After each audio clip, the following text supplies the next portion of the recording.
الله يعلم ما نشكو من الألم. Bismillahirrahmanirrahim. Assalamualaikum warahmatullahi wabarakatuh. Bismillahirrahmanirrahim. Alhamdulillahirabbil alamin wa bihi nasta'in wa ala umuri dunya waddin. Wassalatu wassalamu ala asyrofil anbiya'i wal mursalin sayyidina wa maulana Muhammadin wa ala alihi wa ashabihi ajma'in amma ba'du. Hadirin hadirat mustami'in mustami'at rahimakumullah, kembali bertemu di majelis ilmu. Semoga diberi ilmu yang manfaat di dunia wa dunia akhirat, dan juga kita ditambahi umur yang barokah, kehidupan yang berkah, anak turun yang barokah. Ala diniyah alikulinya tersoli al-fatihah. A'udzubillahi minasyaitonirrajim. Bismillahirrahmanirrahim. Alhamdulillahi rabbil alamin arrahmanirrahim maliki yaumiddin. Iyyaka na'budu wa iyyaka nasta'in. Ihdinas siratal mustaqim. Siratal ladzina an'amta 'alaihim ghairil maghdubi 'alaihim waladdallin. Bismillahirrahmanirrahim. Kita buka kembali kitab Riyadhus Shalihin, melanjutkan bab uzlah. Masih ada satu hadis di bab ini. Sebelum saya bacakan hadis yang ke 601, terlebih dahulu kita perdalam makna uzlah dan prakteknya. Jadi uzlah itu, atau istilah kita menyendiri, kita tidak bisa serta-merta menuduh orang yang uzlah itu tanpa ada tuntunan syariat. Karena ada bab yang hadis ini juga ada. Kemudian Al-Quran juga beberapa ayat menunjukkan tentang uzlah. Wa ini tazadum, itu di surah Kahfi itu juga ada uzlah, ketika kalian uzlah, yaitu dilakukan oleh Ashabul Kahfi. Nah, dalam ilmu tasawuf saya ambil referensi di kitab Hikam. Uzlah itu salah satu rukun thariqah. Yang sudah ikut thariqah biar lebih dalam, karena terkadang ikut thariqah, ikut baiat, tapi hanya baiatnya, ilmunya nggak dipelajari, malah hanya sibuk rutinitas acaranya, thariqah. Ya, ada yang seperti itu. Maka uzlah itu salah satu rukun thariqah. Karena yang saya baca di kitab Hikam itu, rukun thariqah itu ada 4. Yang utama adalah uzlah. 3 selanjutnya adalah as-sumtu, diam dalam arti tidak perlu banyak komen kalau nggak ngerti. Tapi diamnya orang alim ya membahayakan. Orang alim kok diem itu bahaya. Kemudian al-ju', lapar itu ya senang puasa. Nah, yang ketiga itu as-sahru, pakai sin bukan pakai shin. Kalau pakai shin, syahru bulan. Tapi kalau pakai sin, sahru itu artinya melek malam. Bukan suka begadang loh ya. Beda. Melek malam itu maksudnya saat orang tidur dia masih melek. Melek dalam ini tidak tidur, ya tergantung hobinya apa. Hobinya sholat, ya sholat berkali-kali sholat. Hobinya baca Quran. Hobinya baca istighfar, banyakin istighfar. hobinya baca tasbih, subhanallah, banyak. Hobinya merenung, tafakur, ya tafakur. Objeknya alam, objeknya diri sendiri, terserah. Nah itu bila dilakukan secara individu, artinya tanpa ada guru. Kalau misalnya ada guru, uzlah jangan dipakai. Waktunya ketemu guru malah uzlah. Waktu ngaji ya, kok malah nggak ada, saya uzlah Pak. Nggak nyambung nanti. Itu tadi bila mana dilakukan secara individu. Nah tujuannya apa? Tujuannya adalah tazkiyatun nafas. Ujungnya adalah membersihkan hati. Itu baru metode. Tujuannya adalah tafakur dan mendekatkan diri kepada Allah Subhanahu wa Ta'ala. Tujuannya adalah tafakur dan mendekatkan diri kepada Allah. Ingat ada keterangan tafakkuru sa'atin khairum min ibadati sab'ina sanatan. Tafakur 1 jam itu lebih baik daripada ibadah 70 tahun. Insyaallah. Tafakur 1 jam itu lebih baik daripada ibadah 70 tahun. Nah, ngaji ini bagian dari tafakur. Tafakur bentuknya ngaji ini tafakur karena melibatkan pikiran. Ada objek yang kita bahas yang ujungnya adalah memuji Allah. Itu namanya tafakur. Kalau ada objek yang ujung-ujungnya nggak memuji Allah, itu namanya ta'amul, ngelamun. Sama-sama diem tapi ngelamun, nggak ibadah. Nah maka kalau mau sendiri pakai 4 rukun tadi, uzlah, diam, lapar, atau melek malam. Kira-kira 4 ini yang sudah dipraktekin yang mana? Menang Pak kalau nggak ada temennya. Hari ini orang bisa diem nggak komen, yang nggak ngerti itu udah keren hari ini. Nah, uzlah itu salah satu cara, jangan maksain. Makanya dalam ulama menyebut ada uzlah secara fisik, ada uzlah secara hati. Fisik itu berarti menjauh dari kerumunan masyarakat. Tapi jangan salah makna kalau uzlah itu karena dilandasi dengan kebencian. Aku kumpul sama orang tambah pusing ya. Pergi aja. Nah, itu berarti bukan uzlah murni. Justru itu akan muncul penyakit baru. Apa itu? Merasa bersih. Merasa apa? Bersih. Dianggap yang main kotor. Masalah itu uzlah yang salah mana. Nah, perlu disadari bahwa dalam bersosial, berkumpul sama masyarakat itu setidaknya oleh ulama yang saya ambil kitab hikam itu ada 4 penyakit. Yang pertama adalah al-ghibah. Apa? Ghibah. Ghibah itu bahasa Arab. Bahasa kita apa? Ngerasani wong. Gosip ya. Ini penyakit Pak. Penyakit. Siapa sih yang nggak terlepas dari ghibah kalau kumpul sama orang? Yang kedua, mudahanah. Mudahanah itu lemah dalam berpendirian. Tahu itu salah, tapi kita kalau nggak ikut nanti nggak punya teman. Itu namanya mudahanah. Duh, ini sulit loh Pak. Kita kadang punya ilmu karena lingkungan itu melakukan hal yang melanggar hukum. Kalau kita menyendiri nggak ikut itu, kita nggak diterima.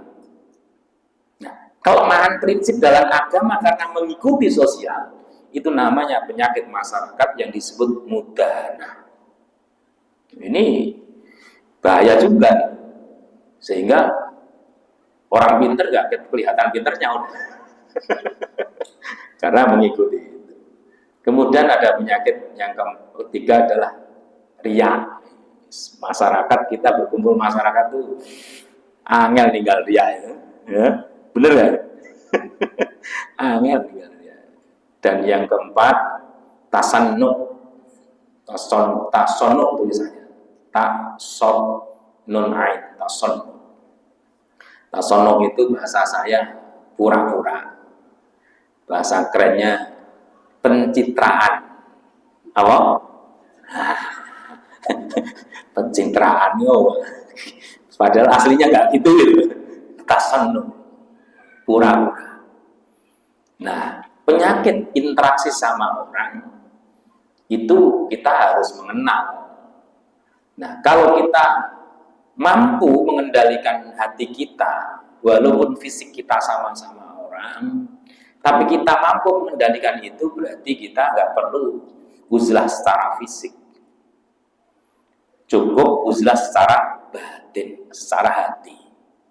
Jasadnya kumpul sama orang, tapi hatinya menyendiri di hadapan Allah Subhanahu wa Ta'ala. Ini luar biasa. Loh, Pak, sama nggak uzlah sama khalwat? Beda. Sama-sama maknanya menyendiri, khalwat itu beda. Kalau khalwat itu ada tempat tertentu, waktunya tertentu. Kita bisa kok khalwat. Ya, kita misalkan menyendiri saat di masjid, ya kok ada waktu tertentu.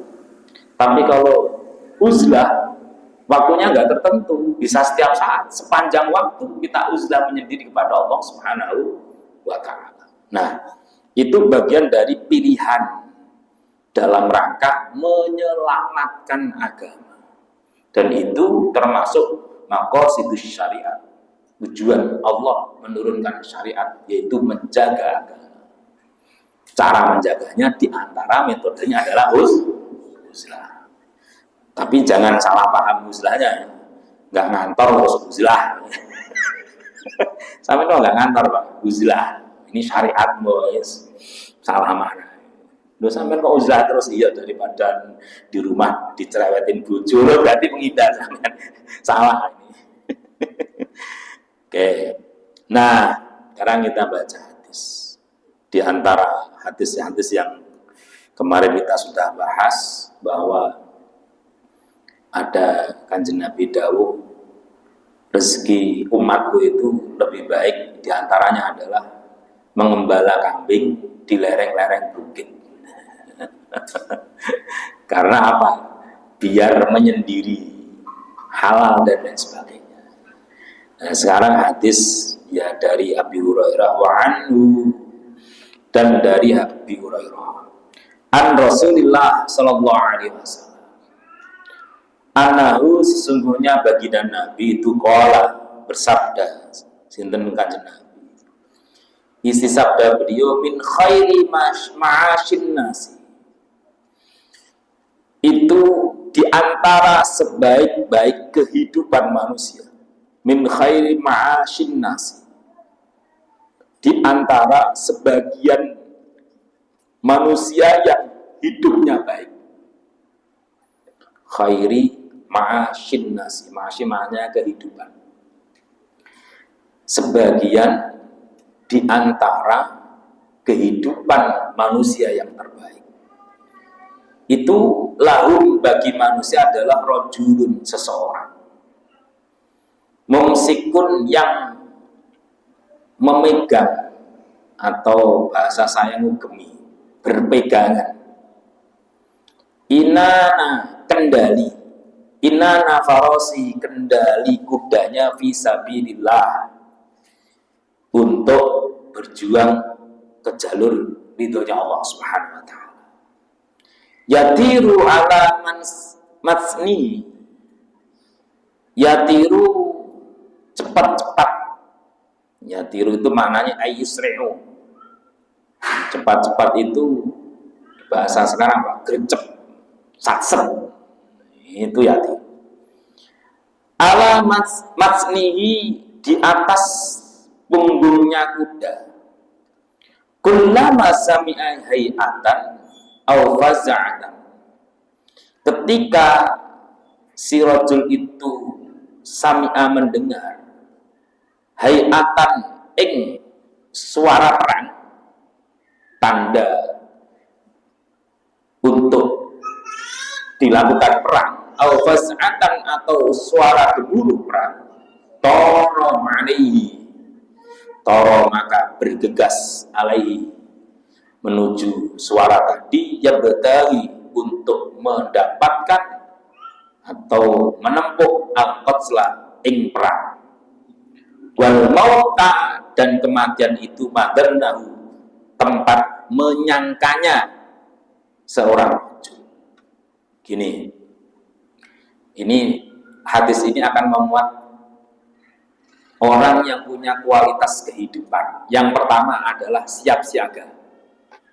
Siap siaga itu siap untuk melakukan hal yang terbaik. Nah, kalau contoh di sini kan zaman perang, jadi orang di tengah-tengah hidupnya mempersiapkan diri ketika ada panggilan perang, dia siap untuk mengikuti perang itu. Itu termasuk disebut orang hidupnya baik. Lawan dewi musim perang wah. Berarti kita menyiapkan kalau agama ini butuh kita, itu sudah keren. Ini termasuk kehidupan yang terbaik.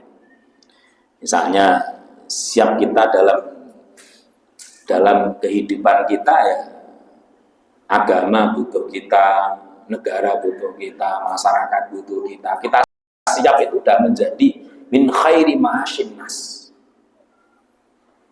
Agama butuh kita apa?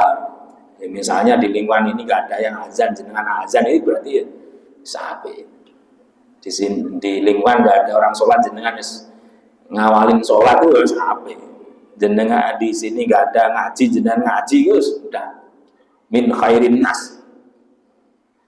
Ya apalah ide-ide yang bisa bermanfaat kepada orang lain itu bagian dari orang yang khairi ma'asyin nas, siap siaga ketika dibutuhkan. Ini termasuk orang baik. Nah, orang yang nggak baik, ya opoe males, agama mati nggak peduli, ya. Apa Islam ada juga nggak peduli, syiar agama ada nggak peduli, ya. Itu bukan min khairi ma'asyin nas itu. Ya orang bulet, orang yang nggak punya kualitas hidup. Atau kalau tidak siap siaga, atau rajulun fi ghunaimatin, di dalam kambing kecilnya. Ghunaimah itu segot tasghir namanya, kambing kecil. Fi ra'si syu'afatin min hadis sya'ab, dari pucuknya gunung, di pucuknya gunung dari gunung ini. Artinya ada pilihan menyendiri, nah itu tadi, yaitu mengembala kambing kecilnya di atas gunung atau bukit. Oh, kalau nggak di bukit ya al-batni wadid min hadil audiyah. Kalau nggak di bukit ya di lembah. Pokoknya cari yang jauh dari kerumunan. Untuk apa tujuannya? Yuqimus shalah wa yutiz zakah wa ya'budu rabbahu hatta ya'tiyahul yaqin. Tujuannya menyendiri, bawa kambing tadi, monggo kalau kambing kecilnya bawa sapi, yang bawa unta yang susah. Tapi jangan lupa menyendiri untuk merawat salah satu ternak tadi, tujuannya untuk maisha. Apa yang dilakukan? Yuqimus shalah, melakukan sholat. Wa yutiz zakat, dan zakat. Pak, berarti kalau menyendiri zakat ke siapa? Waktu jenengan panen ya tetap turun gunung, rek. Nyari zakat, nyari objek zakat. Dan yang jelas adalah wayu budu rabbah, mengabdi kepada Allah Subhanahu wa taala. Sampai kapan? Hatta ya'tiyahul yaqin. Sampai yakin menghampirinya. Apa yang dimaksud yakin? Al-maut, kematian. Laisa minan nasi illa fi khair. Tidak ada dari manusia kecuali kedua tadi adalah di dalam kehidupan yang terbaik. Pilihannya kan dawuh Kanjeng Nabi di bab ini ya. Pilihannya dua manusia yang terbaik dalam hidup itu. Hidup kumpul rame-rame dengan siap membantu orang lain, membantu kenyamanan dan keamanan lingkungan yang ditempati, atau menyendiri khusus ibadah. Kira-kira di antara dua milih yang mana? Nggak usah milih, nyatanya kita hidup bareng. Berarti kalau kita ini dipilih oleh Allah, diizinkan oleh Allah hidup secara bermasyarakat, jadilah orang yang siap siaga untuk menjadi orang yang bisa bermanfaat atau berguna kepada orang lain. Nah, di saat nanti pilihannya beda, rusak ini lingkungan misalnya, Arab sholat nggak bisa, Arab sholat kalau ngaji nggak bisa, hampir rusak semua. Pilihannya adalah menyendiri. Apa? Menyendiri. Tapi kira-kira nyendiri kuat orang, biasa ngopi sama koncone. Kalau nggak ngopi malah bubar. Itu bab tentang uzlah. Di uzlah itu adalah metode ya, jangan jadikan tujuan. Uzlah itu adalah salah satu metode untuk tazkiyatun nafs. Puncaknya adalah membersihkan hati. Hati ini unsur yang paling penting di dalam diri manusia. Idza sholahat sholahal jasadu kulluh wa idza fasadat fasadal jasadu kulluh wa hiya qalbu. Kalau hatinya baik, maka komponen yang lain juga baik. Bila hatinya rusak, rusak semuanya. Pikirannya rusak, jasadnya juga rusak, nafsunya mendominasi. Itu karena berawal dari hati. Maka rumus bahagia di Al-Quran salah satunya adalah qad aflaha man tazakka wa dzakara asma rabbih fasalla. Sungguh bahagia orang yang gemar bersih-bersih. Apa yang dibersihin? Ya jiwanya itu. Jiwa itu terdiri dari nafsu, akal, hati. Kalau mau pengen bahagia kok mencari bahagia di luar itu kebahagiaan fata morgana. Pengen bahagia duitnya akeh malah mumet, duit akeh. Makanya itu kalau nggak diopeni, pinter tapi nanti kepintarannya itu tidak masih menjadi seseorang itu hampa. Karena lupa konsep dari Allah yang memiliki segalanya tadi. Qad aflaha man tazakka. Kemudian muncul wa dzakara asma rabbih. Selalu ingat kepada Allah. Puncaknya adalah fasholah, yaitu sedang sholat. Dan hadiahnya adalah sholat itu merupakan qurrata ayun, menjadi penenang hatinya. Alias sholatnya khusyuk. Hatinya resik. Hati itu seperti kaca. Kalau kaca itu bersih, maka akan memantulkan sesuatu yang kena kaca itu ya sesuai dengan gambarnya itu. Tapi kalau kacanya burem, wajah ganteng itu jadi malah kumis sedikit malah jadi jambrang itu keliru kacanya apa? Hati itu sama, kalau hati itu nggak sering dibersihin, hati itu kena debu maksiat, nempel di situ. Kena debu dosa gunung, ya. Nah, dosa yang nempel di dalam hati itu, nyun sewu seperti kita ini loh. Kalau kita punya HBA, itu kalau nggak disetting, nggak diatur, setiap buka pesan itu langsung nyimpen di galeri, ya, ono gambar, ono video, ya toh. Nah, itu kan lama-lama memorinya penuh. Ada yang gambarnya nggak manfaat, Grupnya banyak. Tapi kalau disetting, artinya penyimpanan tidak otomatis, walaupun buka tidak masuk ke situ. Hati ini kalau nggak disetting itu, setiap nangkep melihat sesuatu terpikir terus, setiap dengar sesuatu terniat terus. Ini urusan hati. Suara itu, omongannya siapa aja yang gak manfaat itu masuk ke pikiran terus hati, itu bisa merusak. Nah, kalau tidak dibersihkan, itu akan menjadi penyakit hati. Penyakit hati itu akan menjadikan hati tidak bisa menerima nurul hidayah, cahaya hidayah dari Allah Subhanahu wa ta'ala. Tidak bisa menerima ilmu, susah menerima ilmu. Apalagi menerima hikmah, malah lebih sulit. Jadi manusia itu ada jalur mengasah akalnya dengan pengetahuan, banyak ilmu. Ada yang jalur tazkiyatun nafas, membersihkan hati, yang sehingga oleh Allah diberi hikmah. Makanya ada orang yang disebut wali tapi gak pinter, tapi dongane mandi. Nah, itu jalurnya hati dia. Timpanya atau latihannya berat, dia harus sabar, diuji, difitnah, didolimi. Itu tazkiyatun nafasnya jalur sabar ya. Walaupun nggak pinter dalil, tapi prakteknya hebat. Nah, itu jalur tazkiyatun nafas. Makanya di Indonesia itu kalau jenengan kenal wali-wali yang model seperti itu, termasuk siapa itu yang di Pati itu, Saridin, pernah.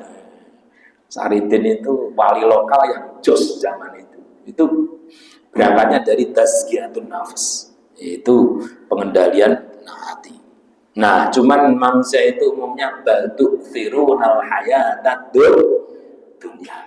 Milih senang dunia. Milih apa? Mudah-mudahan kita diselamatkan oleh Allah. Ya, orang milihnya rasa akeh. Harap meninggal ke akeh susah. Bismillahirrahmanirrahim. Apakah bercampur manusia itu nggak boleh? Ini ada babnya. Bab ini nggak banyak diambil keterangannya. Babu fadlil ikhtilati bin nas. Bab fadilah campur manusia. Jangan terus semua uzlah ya, habis ngaji bab uzlah, besok orangnya saya ngaji. Lu kan nanti lah, praktek ilmu kemana? Uzlah, bubar ya. Lah uzlah, salah mana? Uzlah itu bubar semua. Iklam ketahuilah. Annal ikhtilaqa bin nasi 'alal wajhil ladzi dzakartu wal mukhtarul ladzi kana 'alaihi Rasulullah sallallahu alaihi wasallam. Ketahuilah, ikhtilat itu maknanya campur, berinteraksi, bersosial, bin nasi dengan manusia. Ala wajhi itu merupakan pilihan atau macam. Alladzi dzakartuhu Syekh mengatakan, maksudnya pengarang kitab Riyadhus Shalihin ini, aku telah menyebutkan wal mukhtar, bercampur manusia itu adalah merupakan dipilih alladzi kana alaihi Rasulullah sallallahu alaihi wasallam. Prakteknya adalah Kanjeng Nabi milih hidup bareng-bareng, walaupun masa-masa tertentu Kanjeng Nabi pernah mencontohi uzlah. Di mana itu? Wahi Hira. Maka latihan itu penting loh, Pak. Uzlah secara fisik ini perlu tahapan latihan. Kalau sudah kuat, baru uzlah secara hati. Pak, di usia saya ini mulai uzlah boleh nggak? Boleh. Dengan catatan jenengan tidak terikat oleh kedinasan. Uzlah, dinas malah uzlah ya repot. Kecuali libur. Bareng ngaji, besok pada izin komandan, izin dah. Kenapa? Saya menaktekin ilmu. Dan semalam ngaji bab uzlah, bubar. Bubar. Dan ikhtilat, berinteraksi sama manusia itu pilihan Kanjeng Nabi. dipilih Kanjeng Nabi Muhammad SAW. Ya memang Nabi itu tugasnya bimbing umat. Lah kalau umatnya disingkirin, ya kacau. Makanya ada Nabi yang pernah pergi meninggalkan umat, oleh Allah ditegur. Siapa namanya? Nabiullah Yunus. Nabiullah siapa? Tapi Kanjeng Nabi Yunus pergi itu memang ya desainnya Allah untuk memberi pelajaran buat umat setelahnya. Walaupun sisi pelajarannya diantaranya meninggalkan tanggung jawab. Oleh Allah diuji. Nabi meninggalkan tanggung jawab diuji berat, Pak. Sudah terbuang di laut, dimakan ikan. Tapi akhirnya punya ajian kan? Ajian. Punya apa doa? La ilaha illa anta subhanaka inni kuntu minadz dzalimin. Nah, terus ngapalin doa itu pengen langsung diselamatkan Nabi Yunus. Kadang kita kan nyocokin doa itu pilih instannya. Ini doa ini ampuh, kan itu kan. Nah, padahal Nabiullah Yunus itu mengalami melakukan doa itu benar-benar sudah kepepet. Nah, gimana ditumpuk-tumpuk kegelapannya malam, kegelapannya tengah laut, kegelapannya perut ikan. Masalah hidup kita ini paling gelap berapa tumpuk sih? Wong cerewetin bojo wis ndungane la ilaha illa anta subhanaka inni kuntu minadz, ya Allah dianggap ae bojone dolim. Ya enggak rukun sama tonggo, la ilaha illa anta subhanaka inni kuntu minadz. Bayanginya itu loh, padahal ya kanca lagi muslim. Mending bayanginya kok seakan-akan dolim. Ketika nggak diijabah doa itu, apa namanya, nyesel.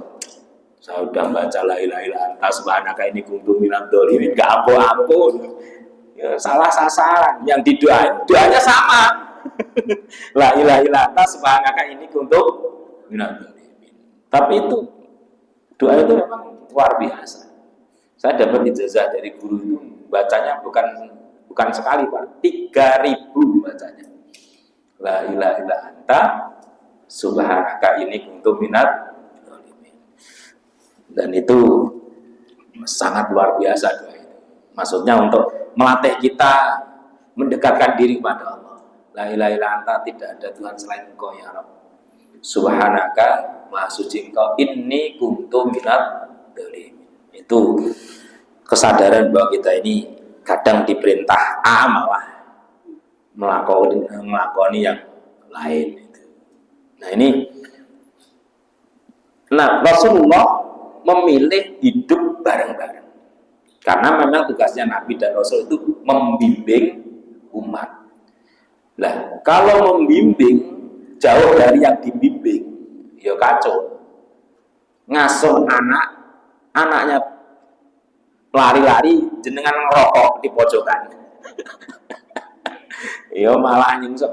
Makanya kadang secara simpel orang tua itu kalau malas gerak ngasuh anak, mesti diantaranya adalah menakuti. Jangan ke situ, awas itu ada gerduwo. Padahal gerduwonya nggak ada ini, supaya nggak kesana, nggak jauh-jauh.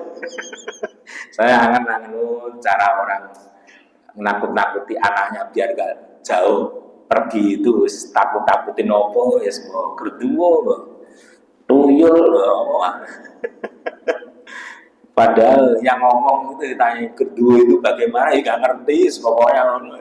Padahal maknanya males ngikutin, ngasuh males ngikutin.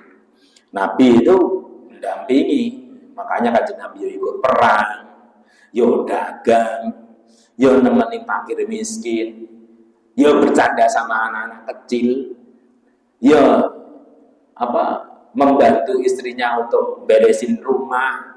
Itu Kanjeng Nabi. Nah, kalau bukan bayang Kanjeng Nabi terus duduk tengok-tengok dewean, enggak.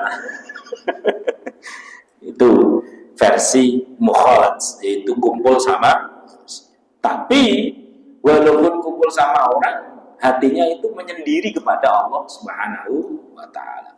Wasailul anbiya'i sholawatullahi wassalamu alaihim, dan termasuk nabi-nabi yang lain.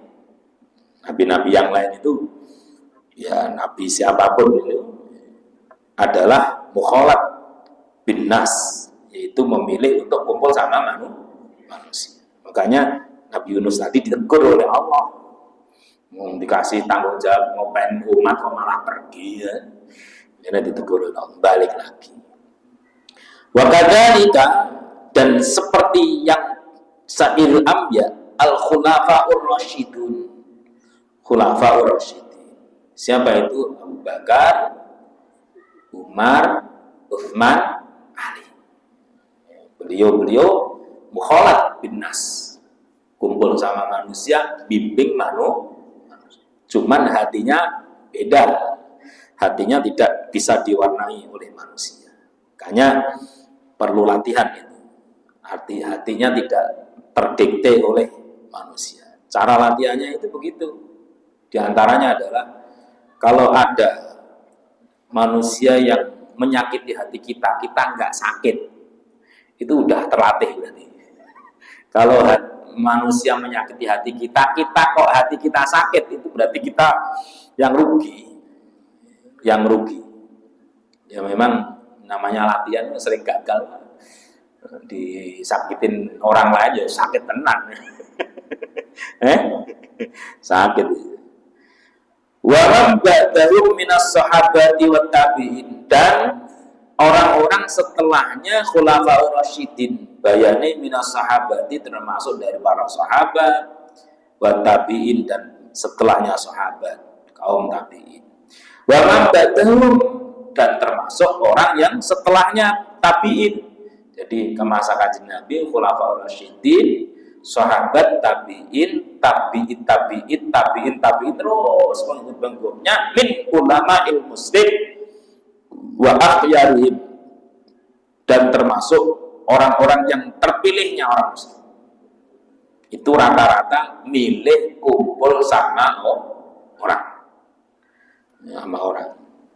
Walaupun kadang melalui proses latihan, ya, ada yang latihan, ada yang latihan terlebih dahulu. Wa huwa ikhtilat, wa itu isinya al-ikhtilat, berkumpul kepada manusia, itu madhabu aktsarit tabi'in wa man ba'dahu, termasuk lebih banyak madhab itu metode hidup, metode lebih banyak tabi'in wa man ba'dahum, dan orang setelahnya tabi'in.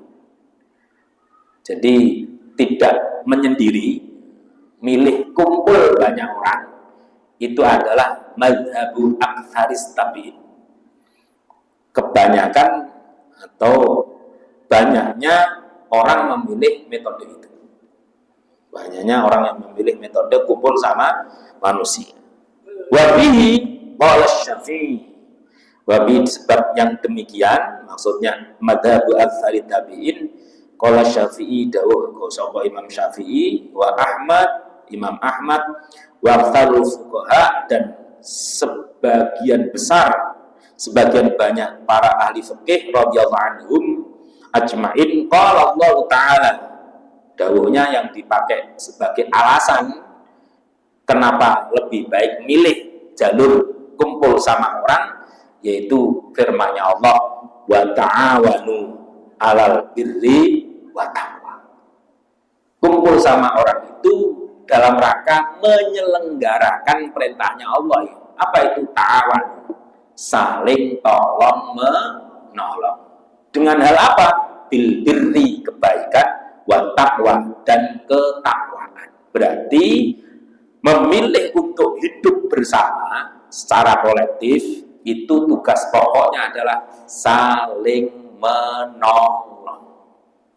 Kalau memilih hidup bareng-bareng kok enggak melakukan itu, berarti salah. Salahnya apa? Kalau enggak nolong berarti ngerecokin. Ngerecokin ini repot nih. Jadi milih hidup bareng-bareng dalam rangka apa? Ta'awanu 'alal birri wa taqwa. Makanya kita saling menolong, hadir, diundang teman, tonggo, itu namanya ta'awanu. Nolong dalam hal apapun itu namanya ta'awanu.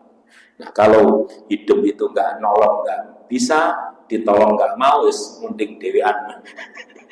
Besoknya mati gak usah dikubur. Mencari tulung angel bener. Makanya diancam oleh Allah, fawailul lil musallin alladzina hum an sholatihim sahun alladzina hum yura'un wa yamna'unal ma'un. Yamna'unal ma'un itu maunis, males nulung wong itu malas. Naudzubillah min dzalik. Mudah-mudahan dua bab ini yang kita selesaikan di malam ini bawa manfaat buat kita sebagai wawasan kita. Ada pilihan mau uzlah ya monggo, mau hidup bareng-bareng ya monggo. Semoga diselamatkan Allah Subhanahu wa taala. Allahumma shalli ala sayyidina Muhammad. Alhamdulillahirabbil alamin. Allahumma arzuqna fahman nabiyyin wa hifdzal mursalin wa ilhamal malaikatil muqarrabin. Allahumma iftah lana baba hikmatika wa ansur alaina baba hikmatika ya arhamar rahimin. Rabbana atina fid dunya hasanah wa fil akhirati hasanah wa qina adzabannar. Walhamdulillahirabbil alamin. Wassalamualaikum warahmatullahi wabarakatuh.